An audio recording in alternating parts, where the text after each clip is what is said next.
Hi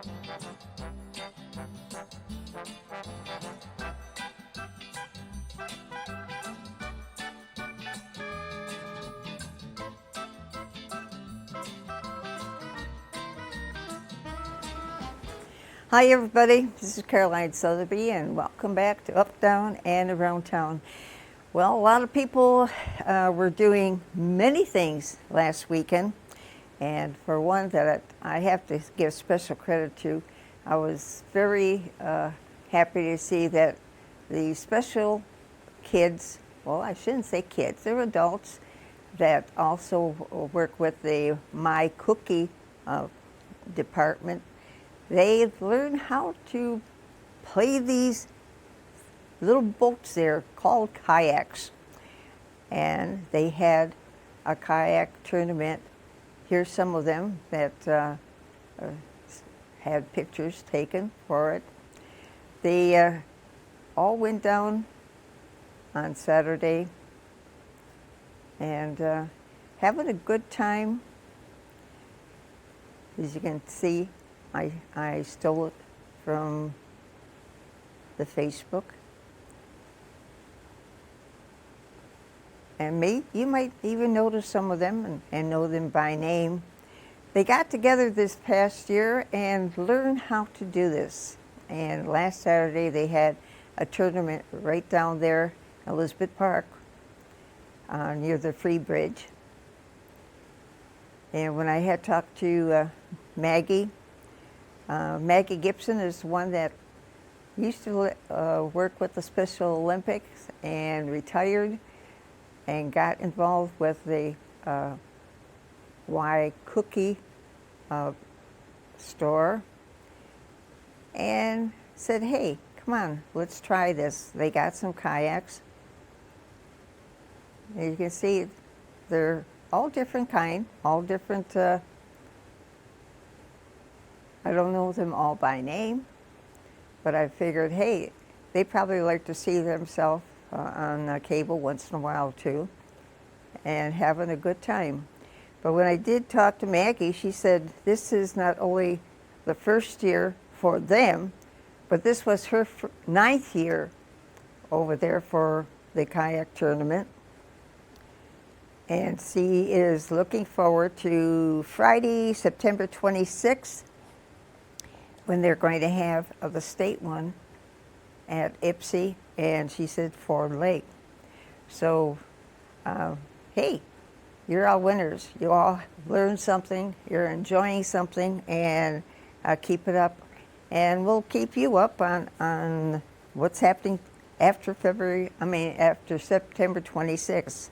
Anyway, something else came about, and it was the Mount Carmel Festival, or I should say Our Lady of the Scapular. And tell us more about that and something else is Debbie Bloomfield. And what's your name now? Marion Sylvester. Okay, that was an easy name, but yeah, I wasn't quite sure. Hey, welcome here. You have things going on, but you did get some pictures of the festival. Well, actually, Suzanne Hudson sent me pictures that she took around the festival, the Polish Festival, the 51st Polish Festival at Our Lady of Mount Carmel Church, Our Lady of the Scapular Parish. Yeah. So I was back cooking the Polish food and helping deliver it. So a lot of people. There was bake sale.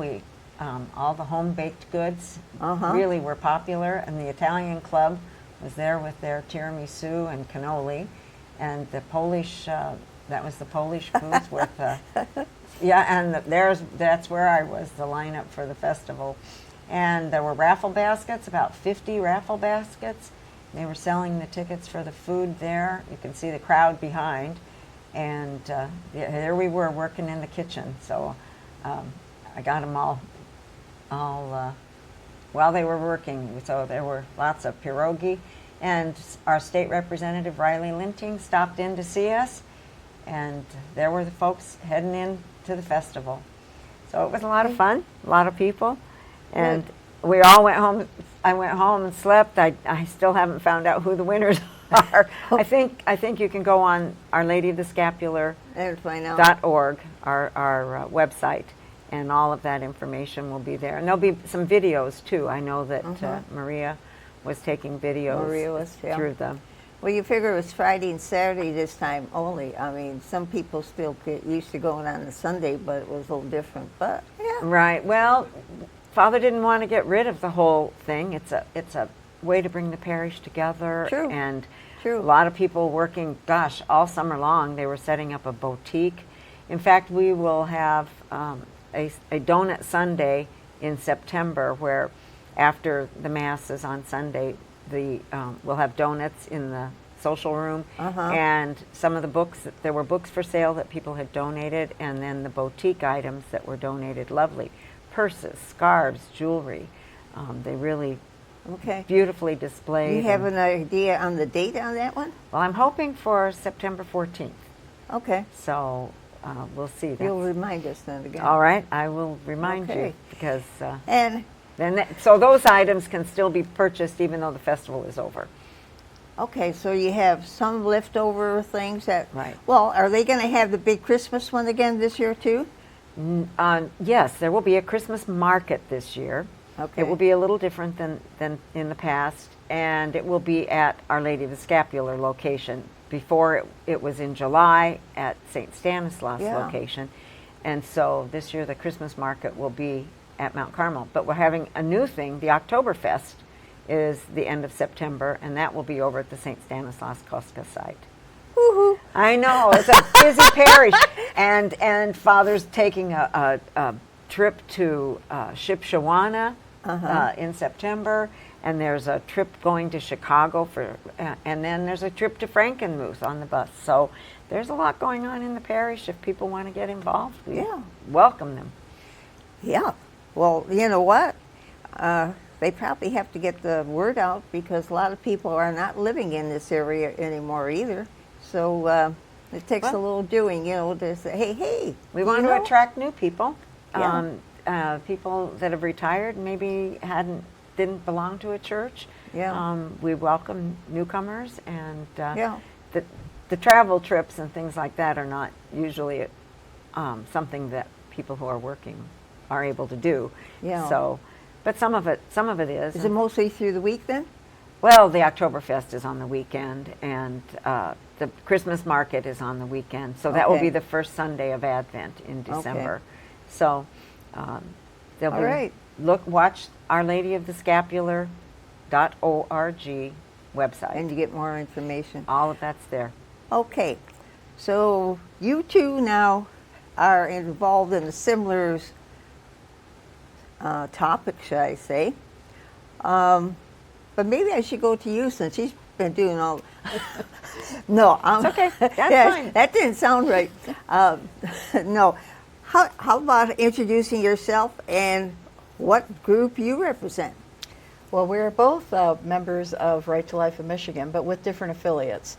Debbie is with Upper Downriver, and I am with Southern Downriver. And then there is another affiliate in the Downriver area, Central Wayne County. And our three affiliates often work together on various projects or events, and we do have a dinner coming up in September, our Focus on Life dinner. Okay. Thursday night, September 18th. It will be at the Grecian Center in Southgate, Okay. right on Dix Toledo. People drive by all the time and see that big, beautiful golden dome. And before the dinner, even, if people want to see inside that gorgeous Greek Orthodox church, the paintings are beautiful. I guess it's icons that they paint on the walls. Everything is beautifully decorated there. And we will also have, before the dinner, the mobile ultrasound unit that helps the moms to see their babies before they're born. Oh, really? Okay. And those ultrasounds are free, especially to help convince moms that, and not only that their baby is alive and living, but that there are people who will help them overcome any difficulties that are in their lives that are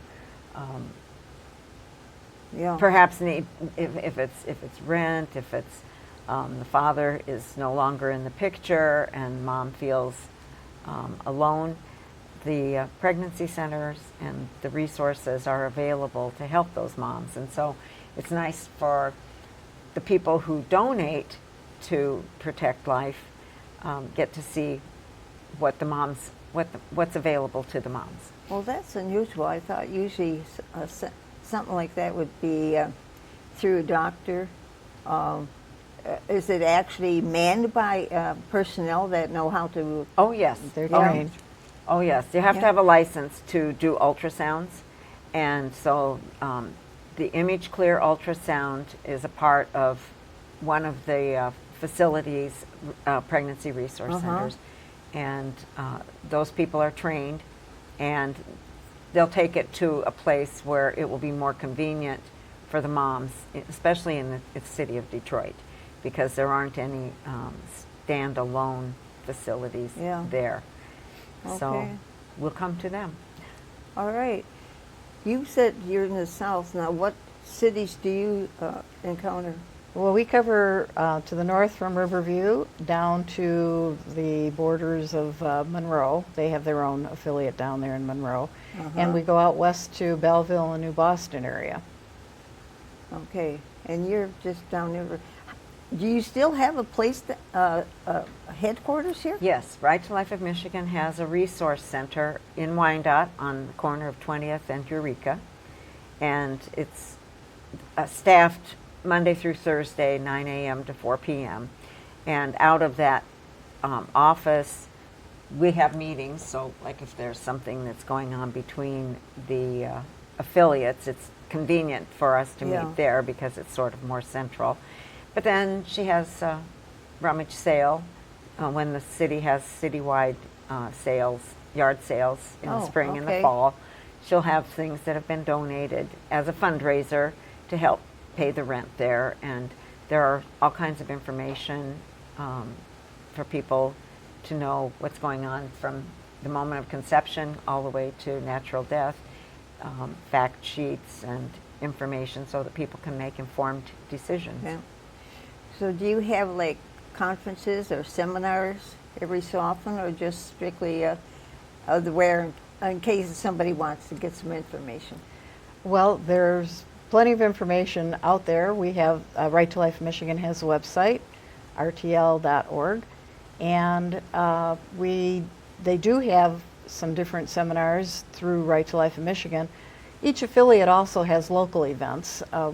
We're independent on that. As I said, we work together on some things, but like Southern Downriver has a fundraising golf outing every year. Both affiliates march in the local parades. We do have educational materials.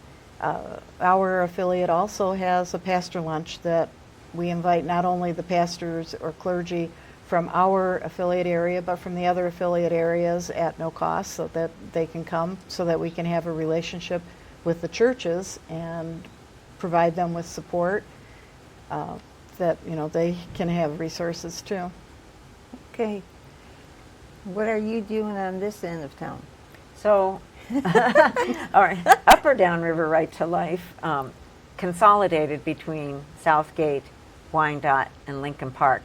Each had separate little affiliates, and we felt like people overlapped so much that they were joined together.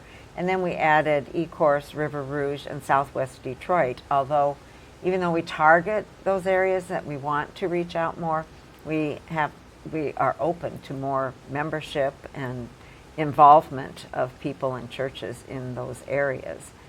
So we had a Right to Life information booth at the Mount Carmel Polish Festival. We will at the St. Pius Festival next weekend as well. Okay. And then even at the Greek Festival. The Greek Festival in Southgate is September 21st, and so Pastor John Sakalaro from the Greek Orthodox Church said, sure, we'd love to have you come to our festival.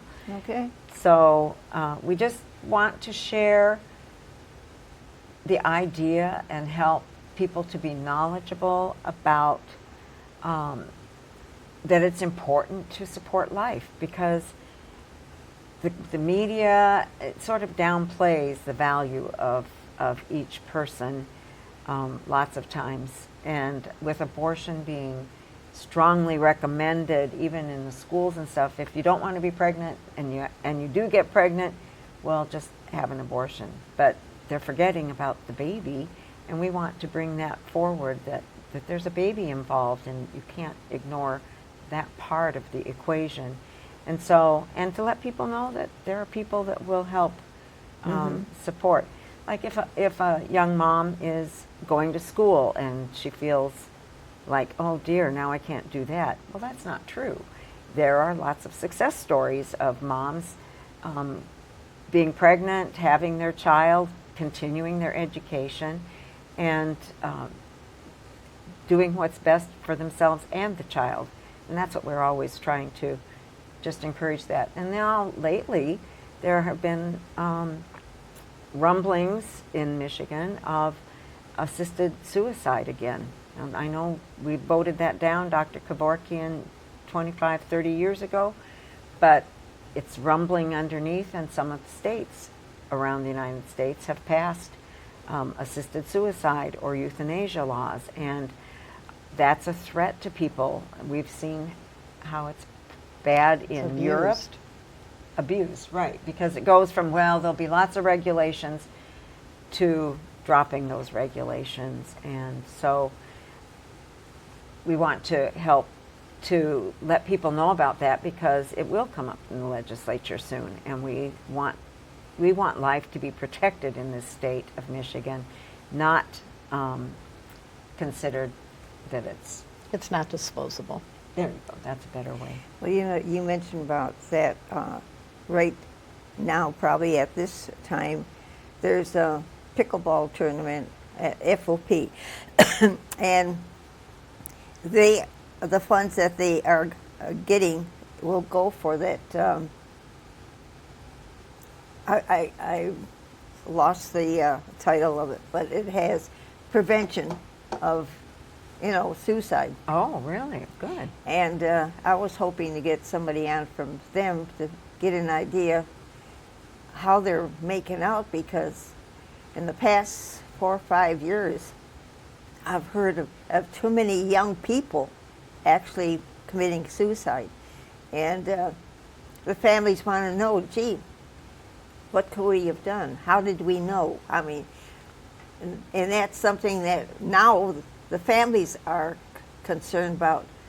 What could we have done?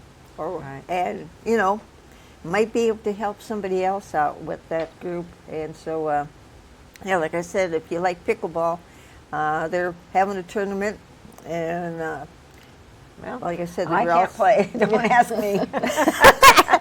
But you're right, that helping to value life and understand that that's not the solution to whatever the problems are underlying, that there are solutions. And as Christians, we know that God created each of us in His own image and likeness. We're not God, and we can't say why bad things might be going on in our lives or how we have to overcome them.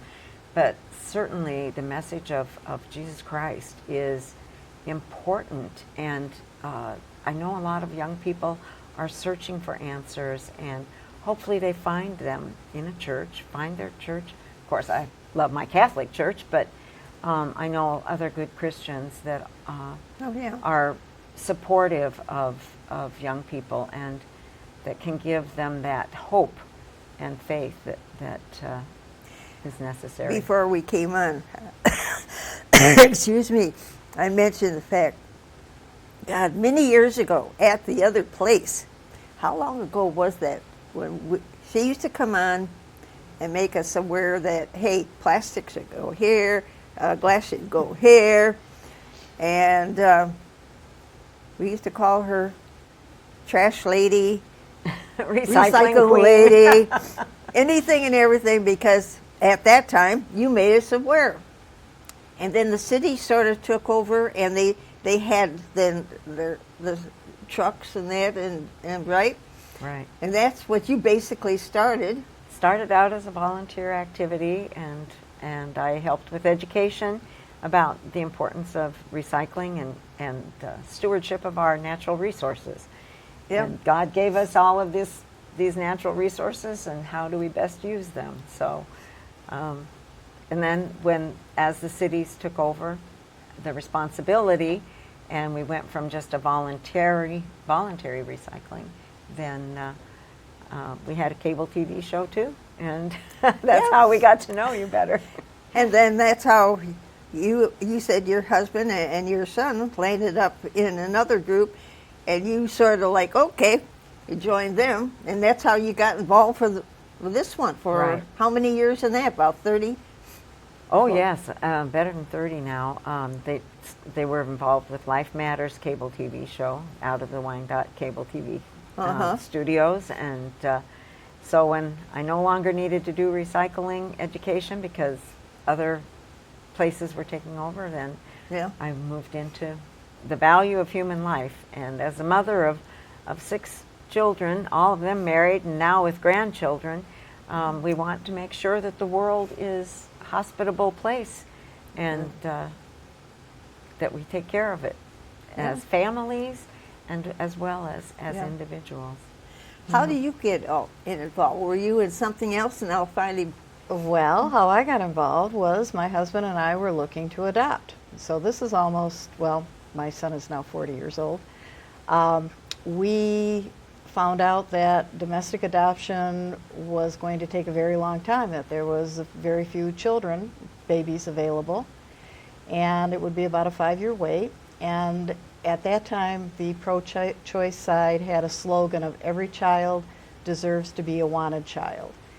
And I would sit there and think, well, maybe the parents don't want the child or can't take care of the child, but I know lots of people who want to adopt, and at that time we did. We got involved with support groups, and so we did know a lot of people who were looking to adopt.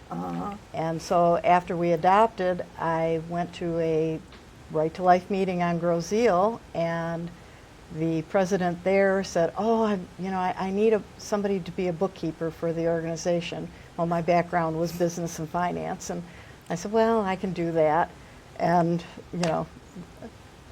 got very involved starting with that. The Groseal affiliate merged with Riverview, and we expanded, and that's how we became Southern Downriver Right to Life.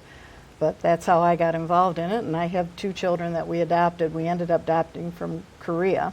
Really? Yeah. Mhm. That's a process, though. I mean, It was.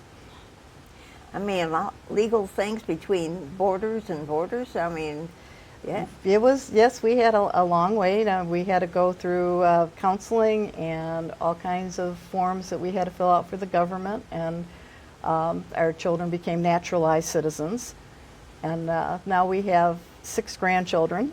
Really? So, yeah. Beautiful. See? Things work out eventually.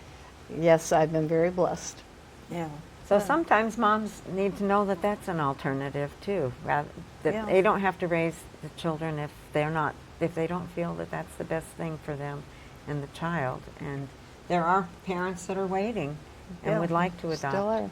Yes. Oh yes, because infertility is a big issue nowadays, Yeah. and dealing with conceiving your family, conceiving your children, and there are moral means of helping to that process. Of course, it's a natural process, and I never had to deal with it. But my husband's cousin they were married 10 years and still no baby, and they wanted a child so much, and finally they were blessed, and somebody that their brother knew knew that they were looking to adopt, and knew of a mom who needed a home for her baby, and so they are so blessed and so happy to have that child. But people don't necessarily recognize that as an alternative, an option. Yeah. That's right. And yet, at times, not the right people get a chance to talk to anybody that has more information for them. I know of a relative that got pregnant, and the father-to-be refused to accept the fact and just said, "You're on your own." She landed having the baby, but then found out that she couldn't get any support from the parents, and even had asked me if I could take care of the child, and I says, I just had my fifth one at that time too, and I said I can help, like babysit, but not raise. So she made a difficult position of putting him out for adoption, but that was for the whole span of life. She always was hoping that he would knock on the door and say, "Hi, I'm your son." But what was so strange, like with everything, the DNA that came up recently, that son actually grew up, had a family, wife passed away, and the kids gave him, I don't know how they have DNA kits. Right. Somehow it came down and the families got contact that the cousin called up and said, "Did she ever have a child and give it for adoption?" And I says, "Yeah." "Well, guess what? I just got a call." So there was a contact that he was finally able to call the mother, talk to her, and she was on her deathbed almost about a month. So, but he came to the convalescent home and had a chance to talk, give each other a hug and a kiss, and say, yeah. Oh, how And they beautiful. landed up then even being at the funeral, and the daughters, because she finally got married and had her own family, the daughters made sure his name was on the obituary as a son. So it worked out okay at the end, but that's all those 30, 40 years of I wish I could, I shouldn't have, this stuff. So everybody's got their situations. Well, and it's a lot better to give that child birth instead of discarding him through abortion, because you'll never get to meet them that way on this side of heaven. So, And so many women regret having an abortion in later years. We've seen all kinds of studies of the impact of abortion on their lives. Can lead to depression, drug use, all kinds of things. yeah, and even I was saying, even Okay. IVF is in vitro Okay, fertilization. we got is 2 minutes left. Real Okay. fast. Yep. I just realized we're here to invite people to come September 18th to the Focus on Life dinner in Southgate at the Grecian Center. And you can buy tickets at focusonlifedownriver.com or contact the Right to Life office, 734-282-6100. And we have other things coming up this fall. But you're going to have to come back on. I'll have to come back. I'd love to, Carol. Let's say a quick mention that our keynote speaker is Stephen Mosher of the Population Research Institute. Okay. Yes, so he's coming into town from the Washington, D.C. area just to speak here, and he's been invited to speak at some of the classes at Gabriel Richard High School. Okay. Thank you for coming. Thank you for Thank having you for us. watching. We'll see you next time on Up, Down, and Around Town. Boy.